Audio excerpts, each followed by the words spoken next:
Hello guys, welcome back to yet another exciting episode of Social Trends here on AtikuLive, and I'm your favorite host, Sarah. Hello guys, good morning. I am Tony Bakanista. Nice to have you once again. Good morning guys. I trust you had a wonderful night's rest, because I did. I mean, look at me, I got my beauty sleep in check. You did too, right? Sure. Yes.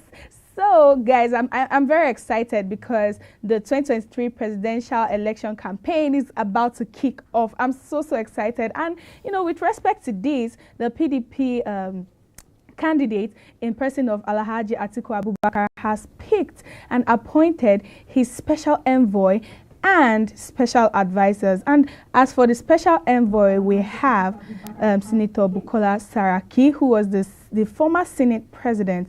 And then we also have as his special advisors the former PDP national chairman, Prince Uche Secondus. We have the former governor of Kano State, Ibrahim Shekarau, and we also have Senator Pius Ayem. Like, these are very wonderful people that he selected, and I trust that they're going to make this campaign so successful. Yeah, you see, when people say follow Uno road, we know what you are talking about.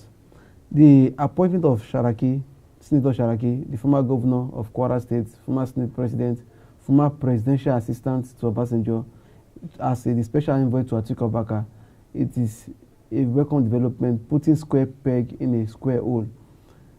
At this point now, Sharaki as special envoy is to serve as the chief ambassador to Atiku Abubakar and the chief strategist.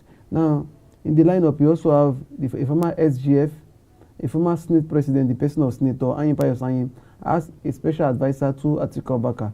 He will bring his wealth of experience as a legislator and also in the management of the Federal Secretariat as SGF into play. Now we now have the person of His Excellency Prince Uche Secondus, the immediate past national chairman of PDP, as a technical advisor to the Atiku Abubakar.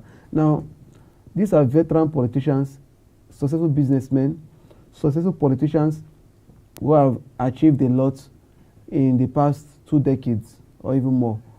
And they are now bringing their wealth of experience into the campaign. They will be the chief advisors, the kitchen cabinet of His Excellency Atiku Abubakar. And in the course of their career, some of them have made mistakes. So a lot of them, some have made successes in the course of their career. So they will bring all this into play to ensure that the campaign of Atiku remain in line with his vision, and also when he forms government, his mandate is not truncated by any force. Now, one of the inclusion that got me excited was that of Malam Ibrahim Shekarau, the former governor of Kano State, is a current senator representing Kano Central. He was a minister of education under the government of Goodluck Jonathan, a PDP government, and this man is one of the pillars of Kano State politics. People see him as the heir apparent to the late Aminu Kano. So the guy coming into play, and he was a candidate of NNPP until his return to PDP over a few weeks ago for the senatorial election in Kano State. So he comes with a lot of experience. There are a lot of issues on ground in Nigeria, a lot of issues, especially in the north, in the northwest, in Kano State and everything. So he brings this idea on board. Now, these people collectively, they will shape the campaign. They will ensure that the T's and the I's, they are both crossed and dots, and they will ensure that the campaign goes smooth and fine. And again, beyond the campaign, when Atiku gets to government and everything, these people, they served as chief executives in various capacities. I'm talking of Sharaki and Shekarau. Ayem has also managed the affairs of the country with the capacity of the National Secretariat of the party as the SGF. So they have experience in the executive. Ayem was a former Senate president, a former legislator. Likewise, Sharaki. Shekarau is an incumbent legislator. They bring their wealth of experience from the legislative angle. Now, Prince Uche Secondus was the former PDP national chairman, former PDP national organizing secretary, former deputy national chairman, former Rivers State PDP chairman, and so former much Rivers experience. State organizing secretary. So he has that political experience. Yes. Understand, to ensure that Atiku Abubakar's mandate, Atiku Abubakar's campaign, even Atiku Abubakar's government is in line with his vision and also the aspiration of Nigerians. So it's a welcome development. Of course, I'm so excited ahead of this campaign. You know, it's officially kicking off tomorrow, the 28th of September.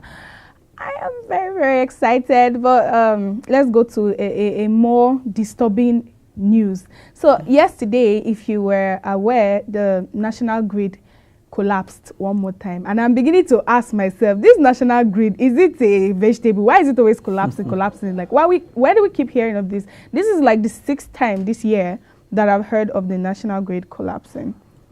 In the 16 years of PDP government, national grid did not collapse up to 5 times. I didn't even know what national grid was that time.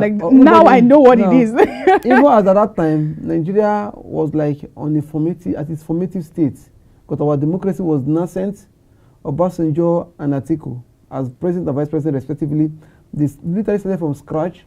They were fixing things up in Nigeria. Even at that point, Nigeria was not this bad. The average Nigerian doesn't even know what national grid is, except those that are probably their profession or their educational exactly training. What I just said now. No, I never knew what it was. On the street, yeah, never knew what national grid is. In 2007, under Yar'Adua, at the exit of Obasanjo's government, Yar'Adua came, improved the power sector. He, unfortunately, God called him to glory.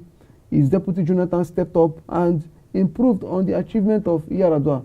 Now we now experience improved power system.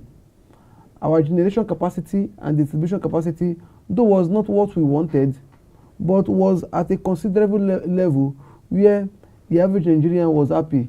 If you remember when Buhari came on board, the first 6 months, he was enjoying the proceeds of the work of the PDP government. And the supporters were saying that his body language is responsible for constant power supply, his body language. So the government was being run by his body language on autopilot. Instead of to improve on it, the result is what you are seeing now. Collapse of national grid 7 times. This year alone, national grid has collapsed more than 3 times. This year alone. Now you see, it keeps collapsing, and before December, I so much sure the national grid will still collapse again. When it collapsed the last time, I told a friend, I said, national grid will still collapse because this government did not invest in the power sector. This government did not improve the power sector. This government did not bring any policy to see that what was obtained in 2015 when they came on board is built on. So this government was just running on autopilot. So, you know, when you build a house or when you inherit a house from your father or your mother, you are expected to maintain the house, improve on it, because there's wear and tear. There are a lot of things to be done. Only God's work is perfect. There's room for improvement. It's only the work of God that is perfect. So Atiku Abubakar, one of his manifestos, said that he will remove power generation, distribution, and transmission from the exclusive list to the concurrent list. Now, in perspective, what he's saying is that at present, power is on the concurrent list, but states are only restricted to generate, distribute, and transmit power outside the national grid. So Atiku's perspective was that, look, the national grid, anything power within the national grid should be decentralized so that states can have that platform to invest, do legislation, and improve the power sector in their respective states. This will attract investors, this will improve the power generation and power distribution and even the transmission to Nigerians. This is what we want. Understand? Now, he's not a president, he has come with a plan to improve on what currently exists. He could simply say, look, okay, when I get on board, I will appoint a minister of power, sack him. If he doesn't perform well, fire him, appoint another. But these things cannot give that desired result. So he's coming with a system to improve on what already exists. So this is what this government failed to do. They had no plan, nothing. I remember when the government came on board, Obasanjo gave them a blueprint on power improvement. I'm not sure that they worked on it. that Buhari government worked on it? I'm not sure. So we are still at where we are today. We continue like this. Trust me, before you know it, the infants, 1 year, 2 years old, they'll start asking, Daddy, Mommy, Power grid. what is power grid? Why is this collapsing? Yes. Who is responsible? Who is the builder? Understand? So I think we should stop exposing our people to ridicule. This is a ridicule. Now, just imagine that you are operating a health facility and somebody is in the theater undergoing operation.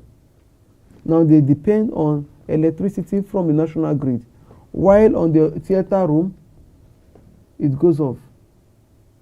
What happens?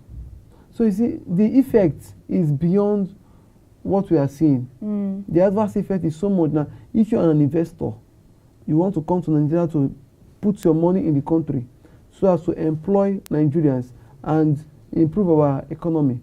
You come in while you are discussing what to do or what not to do, why the prospect, the person that brought you in, why he's telling you how good Nigeria is and how good Nigerians are, power goes off. You even went too far. You first talk about from the airport. Imagine them reaching the airport and then you have the nuns protesting, and then there's no way for you to even pass. Okay, then you pass through all that stress, then you enter the boardroom and you're trying to discuss investment portfolio and everything, and next thing light goes off. Like another thing is, okay, just like what you rightly said, you come into the airport, you see them protesting, you pass through them, and then the driver says, look, sir, ma, we cannot pass this road because they say bandits are here.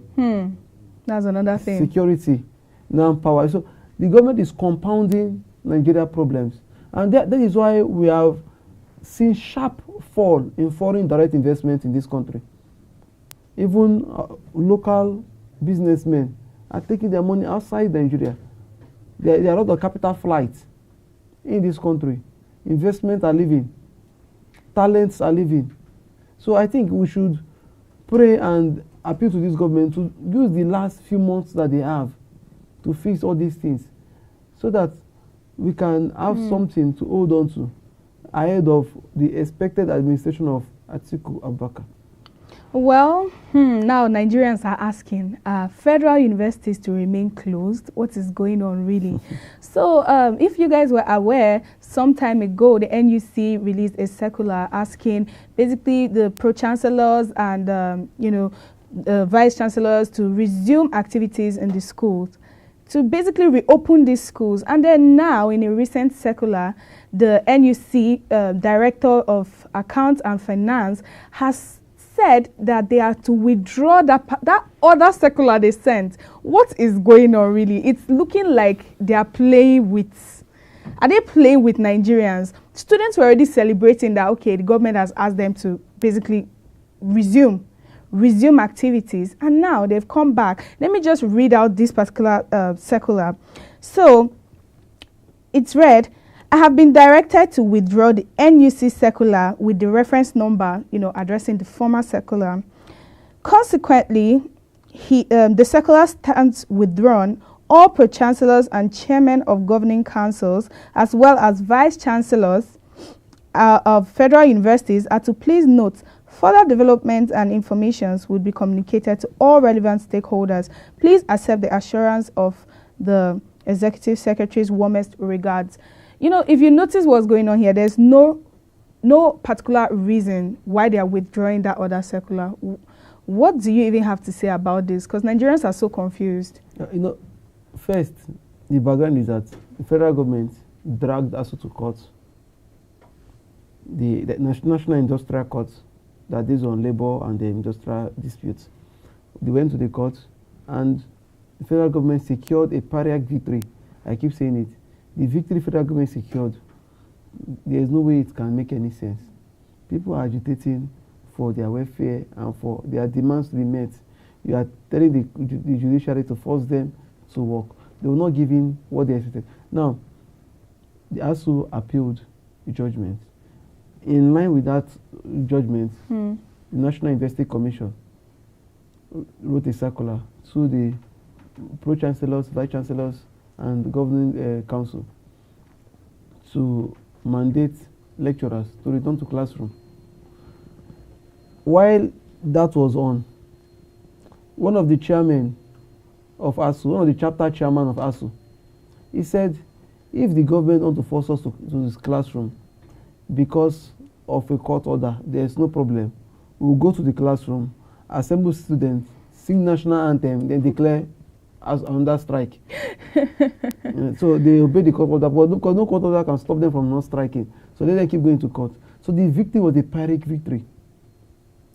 Now, NUC, sensing that they've messed up by issuing that circular, you cannot drag a man, a crying man, inside the house and expect him to give you his best. ASU members are bleeding, they are crying. So, sensing that they've messed up with their circular, and even the students never took them serious. The lecturers did not take them serious, the government did not take them serious. Even the government that they work for, they withdrew the circular and said that they will communicate in due time. What is the due time? It's simple. If meet ASU demands and this strike will be called off, there's no point going to court. How can you take your employees to court when he's seeking for his rights? They have their demand. They've been protesting. They've been asking. They've been demanding. They've been negotiating. What is there to sit down with them and meet their demands so that the whole dust will settle? Why trying to abdicate your responsibility to the judiciary? Their employers are not the National Industrial Court. The employers are not the judiciary. The employers are the members of the federal executive, led by the president and directly handled by the Minister of Education. So these are the employers. Meet their demand and let everybody go back to the classroom. Before, you cannot force lecturers or teachers to teach. What for? It's not possible. Yes. You, according to a saying, they said you can drag a horse to the river, but you can't force it to drink. Definitely. Well, anyway, we have the University of Calabar that said that they've lost about 21 teaching staff during the course of this unending strike. This unending ASU strike. So some of them lost their lives due to inability to take care of their health, due to lack of funds. And, some others may be due to mental health or any other thing. Because I'm very sure that if you check, most of these 21 teaching staffs would have been males. Because most responsibilities are on men. And I can't even imagine what they have been passing through. Some of them have children that they have to take care of. They have house rent to pay. They have so many other expenses, light, water, different things. Like, how on earth are they even coping? Now, may their souls rest in peace. These 21 teaching staffs that lost their life this period of time. It's very sad to be announcing such. See, the blood of this teaching staff, I'm sorry to say this, is on the head of the Minister of Education and the President. The Bible says a laborer is worthy of his wage. Of course. And before now, a staff of University of Benin committed suicide as a result of the lingering ASU strike. Now we are talking of University of Calabar, 26, 21? 21. 21 teaching staff. It's over a dozen, almost 2 dozens. Now, I always say that the negative impact of this ASU strike is beyond what we are seeing. It's beyond students just sitting at home and people not going to work. Yes. There are a lot of things involved. People have not been paid for over 7 months. I have a family. If I don't get what I expect to get for just 1 month, it tells on my family. Not talk of 2, 3, 4, 5, 6, 7. It's unacceptable. And not everybody, not all the lecturers have that strength or the mental capacity, even the physical strength, to engage in other sources of hustle. You see, our opportunities in this country are extremely limited. Yes. Jobs are relatively scarce. And the little that are available, you have about millions or thousands to millions of Nigerians struggling to get the same thing. So it is very unfortunate that when you go out there and you come face to face with the reality of Nigeria under the government of Buhari, you almost be forced to shed tears. You go emotional. 21 families have lost breadwinners. So 21 families are mourning as we speak as a result of the irresponsible the responsibility of the Minister of Education and the federal and the President of the country to address the lingering and unnecessary ASUU strike. Their demands are noble, their demands are justifiable, and there is no explanation for the government not meeting their demands. Oh, well. It's quite sad, guys. Well, on this note, we've come to an end of today's session. Please don't forget to like, subscribe, drop your comments, follow, and please share to your family and friends. Your favorite host, Sarah, signing out now. Please catch us the same time tomorrow. Well, I am Tony Bakanista. Nice to have you. And again, please don't forget to tell at least one new person about Atiku Abubakar today. Signing out.